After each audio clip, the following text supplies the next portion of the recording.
Greetings. In this video, I want to discuss the idea of the academic truce. Now, those who have some experience with academia might hear that and think, wait, what? The academic truce? Truth be told, the idea is, it's hard to take seriously, and I'd like to explain why with a quick analogy. Imagine two scholars, two professors in a given field, take different positions on a particular topic. Then imagine that one professor presents his argument in an article published in a peer-reviewed journal. Then imagine that in a subsequent issue of that journal, the other professor has an article responding to the earlier article by that first professor. Then imagine that rather than address the apparent refutations, the first professor gets upset, has an emotional meltdown, spews insults and accusations. Then imagine if, at that point, someone close to the first professor steps in, proposing an academic truce, where, in the interest of peace, both sides agreed to stop discussing the subject. Perhaps it's even proposed that both articles should be removed from the journal.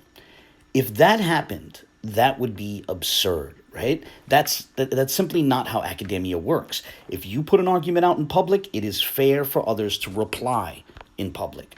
It's fair for them to examine that argument in public.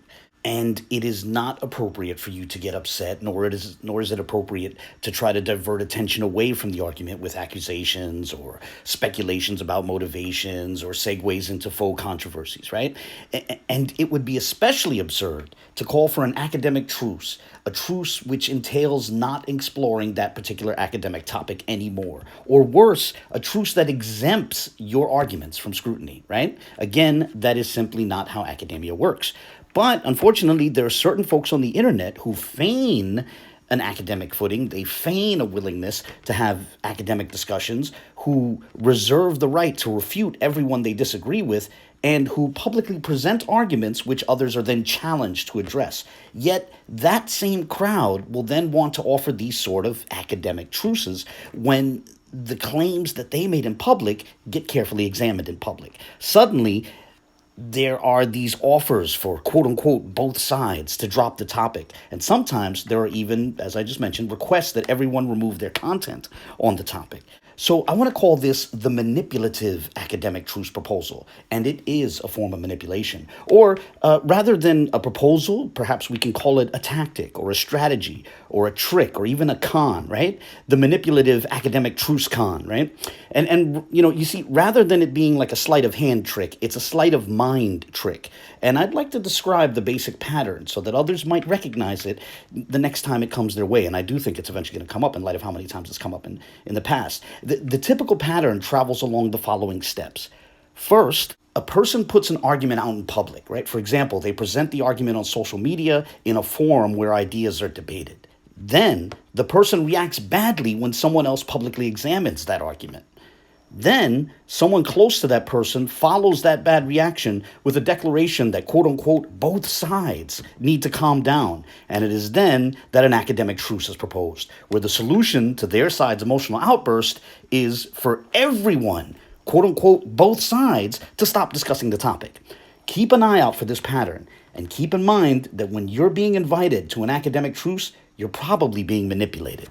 So, I'm going to note a few actual examples of this pattern which have come up in recent years. And as we recount these examples, one should note how conveniently such academic truces work out for the side proposing them, as they require that a topic be dropped precisely when their argumentation is shown to be flawed, right? So let's go through those examples. To begin, back in May of 2020, there was a correspondence between Faithful to God and Kelly Richardson. And in that correspondence, Kelly made the offer that if we took down our videos about his arguments, he would likely take down his paltry responses. At the time, it was obvious to me that he just wanted public examination of his arguments removed from the public square.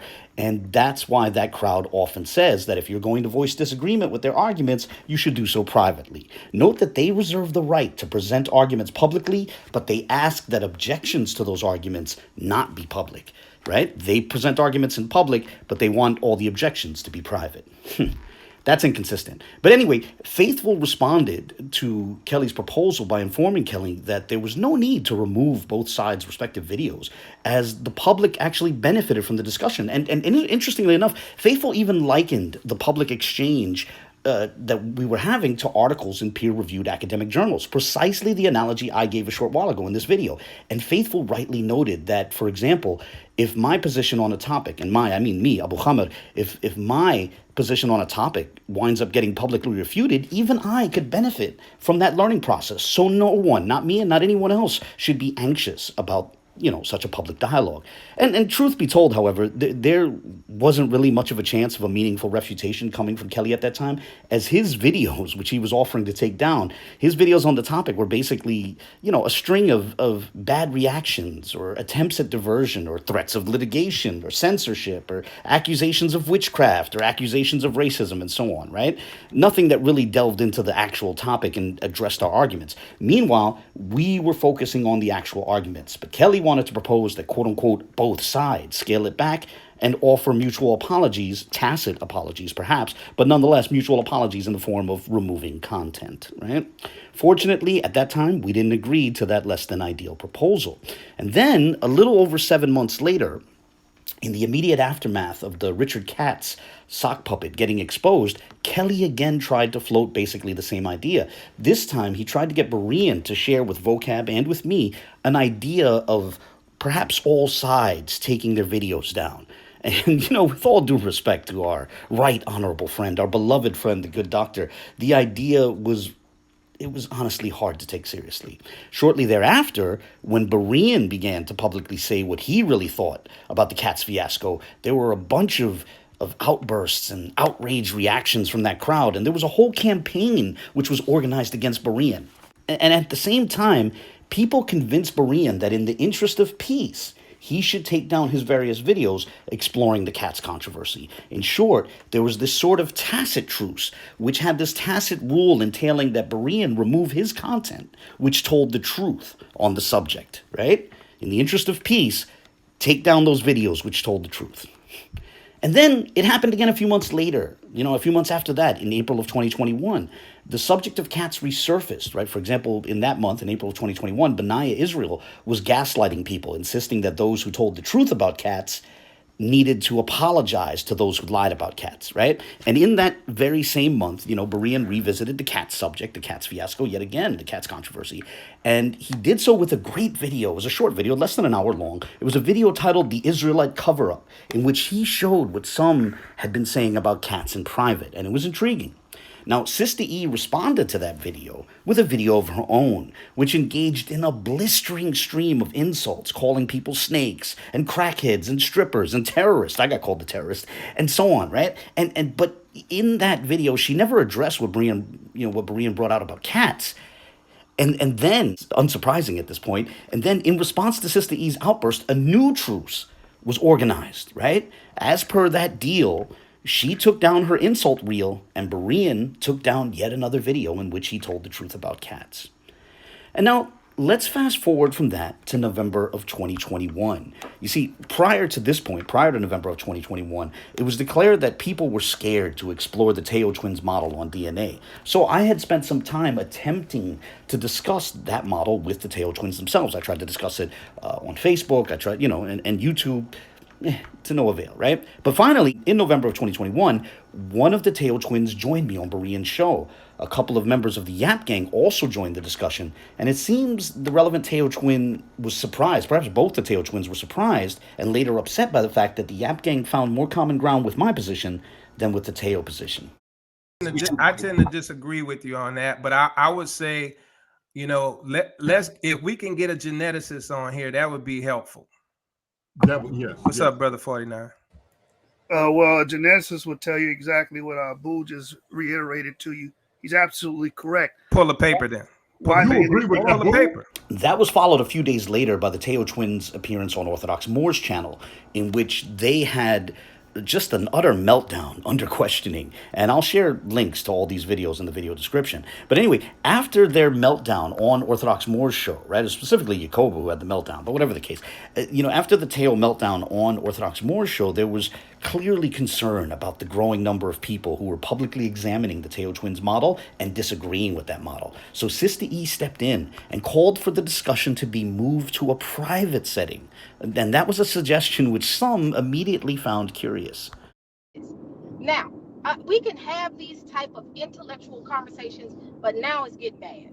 And I would say we need to stop and have a private conversation, because publicly doing this is not good for the community.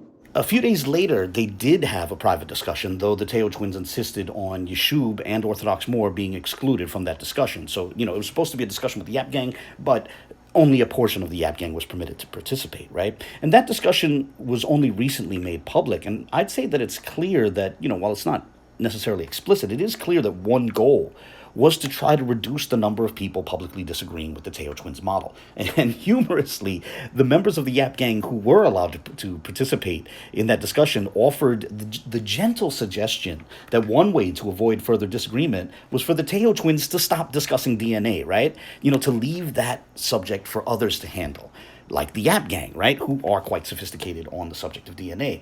It was, that suggestion was an indirect way of saying as long as the Teotw twins didn't say disagreeable things in public, there was no reason to publicly disagree with them, right? But the Teotw twins couldn't help themselves. After that discussion, they got back to putting things out in public. Even if the YAAAP gang wasn't mentioning them, the Teotw twins nonetheless still felt threatened by the YAAAP gang model because it restricted patrilineal descendants of Jacob to a subset of E carriers, right? And the Teotw twins couldn't stomach the idea of themselves being sojourners, of basically being spiritual Israelites, if you will. So they quickly got back to the task of tossing insults and misinformation out from behind the block wall, and unsurprisingly, they wound up receiving new replies, right? And so fast forward to just this past July. The Teotw twins tried to jab at a member of the YAAAP gang, accusing him of being a quote-unquote Edomite, right? And I had noticed that they did this despite the fact that the relevant gentleman had gotten a hit for lemba in one of these admixture proximity calculators, right? And, this was significant because getting a hit for lemba was a key pillar in the Teotw twins' incoherent argument for quote-unquote autosomal Israelites, right? And leading up to that, I had long been thinking about making a video on the central role which GEDmatch Oracle, not just GEDmatch, but GEDmatch Oracle, the central role Oracle played in the Teotw twins model. And so seeing them jettison their own little lemba rule inspired me to finally make that video. And the day after I made the video, Berean played my video on his channel, and Sista E joined the panel of that show. And while on, she didn't want to discuss the content of the video. Rather, she tried to shift the focus from the video to some hair-splitting minutia regarding whether the YAAAP gang allegedly lied about Yeshub not participating in that previously private discussion, which was just mentioned, right? It was clearly a faux controversy designed to divert attention from the exploration of the Teotw twins model. And I wasn't the only one who could see that. Many others could see that as well. Hey, that's hold on, I gotta address Abu. This was all a diversion tactic to get the eyes off of Abu's damning video. That video was damning because it showed the double-mindedness, it showed the hypocrisy, and it showed that these guys just make up rules all willy-nilly. As soon as it doesn't apply, or if it applies to someone else that they don't want to accept as Israel or accept in their doctrine or whatnot, they change the rules. They move the goalposts. So to get the eyeballs off of that video, they want to talk about all this other stuff. Hashtag arbitrary Israelites, you know what I'm saying? And all this other stuff we're talking about isn't helping them either, because we're just pointing out all their lies from the past. But look at the damage control. Yeah, look at the damage control. Not to cut you, but like, so that video went out on my channel first, or Abu's, then mine, then Berean showed it, then Yeshub showed it, you know what I'm saying? Then they had to talk about it. Like, fam, that channel, that video was going around the community, and they had to put a stop to it because, like Yeshub said, it showed the height of their hypocrisy, fam. Right. And sure enough, neither Sista E nor the Teotw twins ever got around to addressing the examination of the Teotw twins model. And permit me to repeat the point that there had previously been a challenge to grapple with precisely that model, with the Teotw twins model, which, and that challenge went as far as accusing people of being scared of their model. Yet, once there was a thorough examination of their model, they didn't want to discuss it anymore. Instead, Sista E promoted an unrelated controversy, a faux controversy, a fake controversy, and once she was done accusing the YAAAP gang of lying about some hair-splitting minutia, she then invited them to dialogue. And there were once again these hints that perhaps there could be a truce, which entails not publicly discussing the Teotw twins model. How surprising. And with that, I'll close this video with this.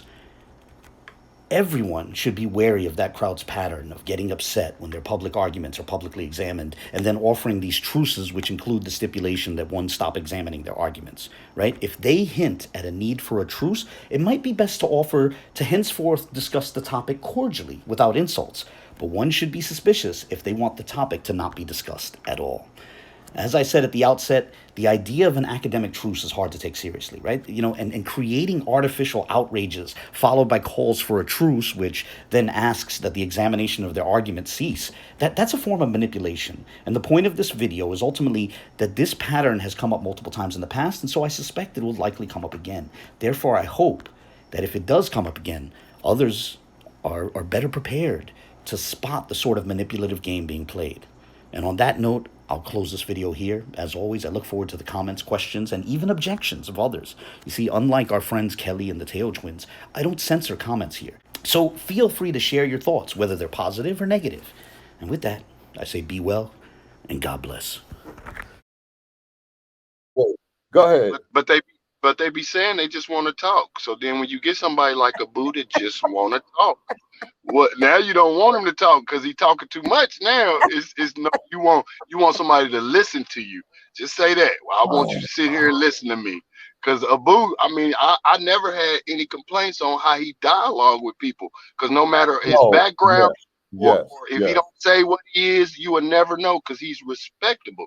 That's what you ask for, and you can't handle it when they come at you with that fire. That's why I only deal with facts. Facts kill cults, kill all that mess. Facts and primaries. Everybody can't be the devil. Everybody can't be an agent just because they questioning you, just because they disagree. Everybody can't be a devil. Do you agree with that? It's impossible.